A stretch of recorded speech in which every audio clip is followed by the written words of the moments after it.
ఏవో బహుమానాలు పట్టుకెళ్ళాడు మేనల్లుడికి. అన్నీ అక్కడ పెట్టి ఒరే నాన్న నీకు తెచ్చాను రా అని చూపిస్తుంటే ఇవన్నీ ఇస్తూ ఉండడంలో సుదర్శన చక్రాన్ని పక్కన పెట్టుకున్నాడు ఆయన. ఆ పిల్లాడికి ఈ చక్రం నచ్చింది, ఉడుక్కుని నోట్లో పడేసుకున్నాడు.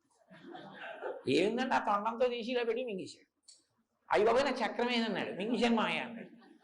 అయ్యి బాబాయ్ మింగేస్తే ఎలాగరా, మరి ఎలాగరా, ఇచ్చేయరా ఇచ్చేయరా ఇచ్చేయరా అంటే ఇస్తాడా?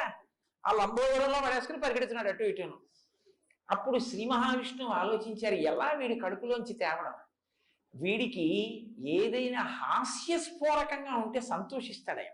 అదో విచిత్రం. మిగిలిన ఈ దేవుళ్ళ దగ్గర మీరు డిసిప్లిన్డ్గా కూర్చోవాలి, ఆయన దగ్గర సంతోషమైన పనులు చేస్తే సంతోషిస్తాడే.